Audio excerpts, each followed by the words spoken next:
Welcome to This Explainer. Today, we are going to completely shatter the illusion that airlines just, fly wherever people want to go. I mean, we've all looked at an airline's route map before, right? Those elegant, sweeping arcs spanning across the globe. It's easy to assume it's basically a travel guide created by pure consumer demand. But today, we're pulling back the curtain. We're going to look at how that network is actually engineered and why the flights you take are really just one tiny piece of a massive, almost invisible operational puzzle. Okay, let's just dive right into this by acknowledging a pretty hard truth. Those tidy little lines connecting cities on an airline website, they actually represent a hidden, high-stakes game of mathematics and strategy. An airline's route map isn't drawn by simply asking where passengers want to go. No way. It is ruthlessly shaped by a complex web of government subsidies, local politics, hub mathematics, and aircraft physics. It's this fascinating puzzle that dictates exactly where you can go and ultimately how much you're going to pay to get there. Section 1. The Route Map Illusion. To understand how our modern system works, we have to look back at a massive paradigm shift that happened in the aviation industry right after 1978. To illustrate why airlines completely changed their strategy back then, just imagine an airline wants to connect 50 cities. If they used a traditional point-to-point system, meaning they offer direct flights between every single pair of those 50 cities, it would require a staggering 1,225 separate routes. Just think about the logistics of that for a second. We're talking 1,225 different planes, completely separate crews, distinct maintenance schedules, and ground operations. It's an absolute operational nightmare. But if you route everyone through a single central hub, connecting those exact same 50 cities requires just 49 routes. Let that sink in. From over 1,000 routes down to less than 50. The efficiency is absolutely staggering. Think about the billions of dollars saved in fuel, staffing, and aircraft purchases. This is the foundational math that completely rewired global air travel as we know it today. Moving on to Section 2, the hub and spoke math. This is the elegant realization that lets an airline serve a huge array of destinations with way fewer aircraft. So this is the ultimate trade-off in aviation. While the old point-to-point system offers faster, direct travel times for you and me, the hub-and-spoke model creates massive economies of scale for the airline. A flight from a hub to a smaller spoke city doesn't just carry people who started their day at the hub. It carries passengers originating from dozens of other spoke cities who all connected at that central point. This is what allows airlines to reliably fill larger, highly efficient aircraft on routes that honestly just wouldn't make any economic sense otherwise.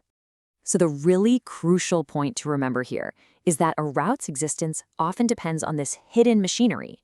Sometimes a route exists solely because a local government is paying a $2 million subsidy just to guarantee service for their community. Other times, routes are strictly seasonal. You'll see a leisure overlay where massive capacity shifts to Mediterranean beaches in July, only to vanish entirely by October, right? They just redeploy those planes to ski resorts for the winter. There's a great saying that perfectly captures the mindset of a legacy network carrier. Airlines don't ask whether the route from Boise to Frankfurt makes sense. They ask whether the route from Boise to their hub makes sense. They literally do not look at a small city like Boise in isolation, because a passenger flying out of Boise will eventually combine with dozens of other travelers at the hub to help fill a highly profitable wide-body jet flying to Germany, or maybe Japan. In this model, that Boise flight is really nothing more than a vital tributary feeding into a massive financial river.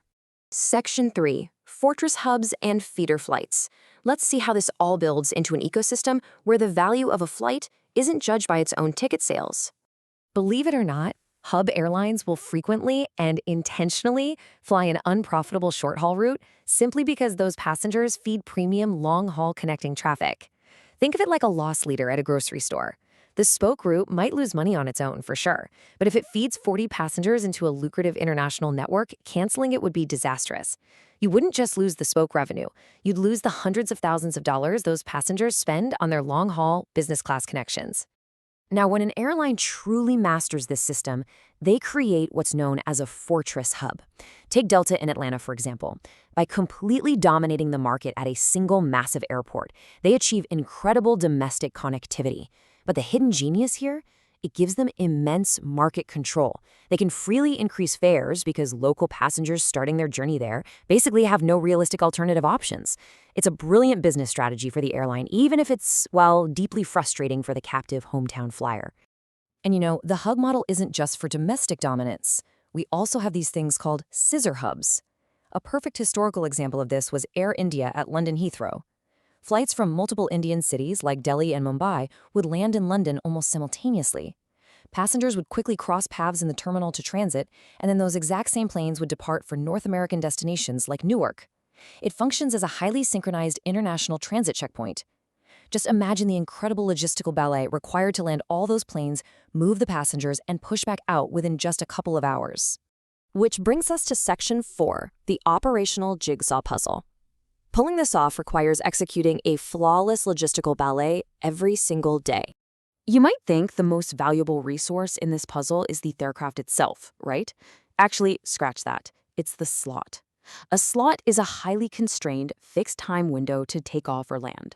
Slots at congested airports like Heathrow are so incredibly valuable, we're talking tens of millions of dollars, that airlines have literally been known to fly completely empty ghost flights. Yes, you heard that right.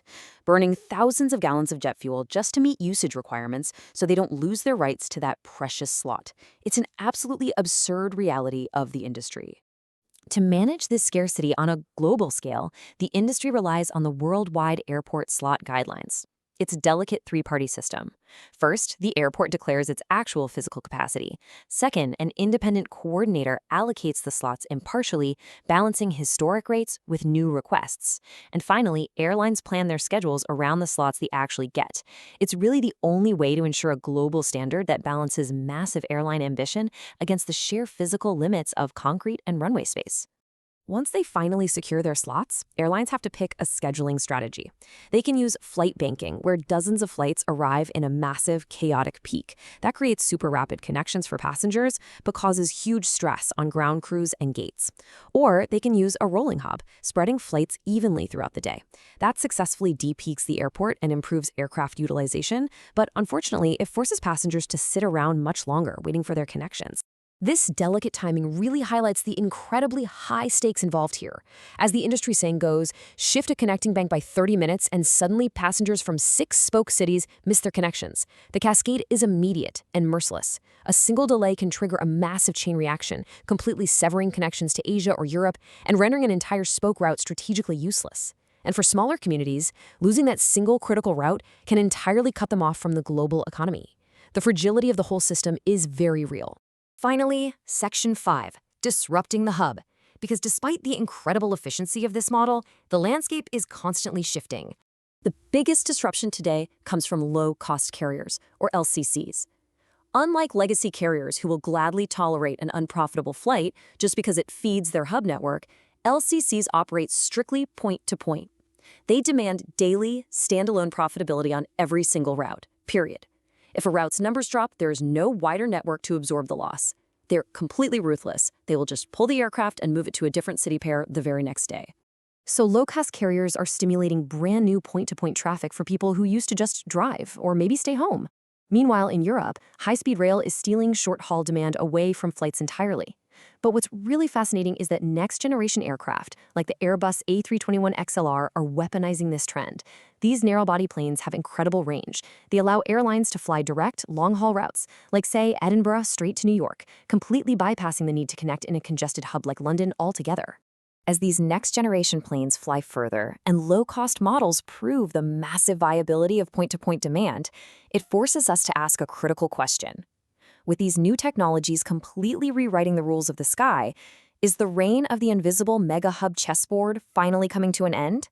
Or will the sheer, undeniable math of connecting the world through a single point keep these hubs alive for decades to come?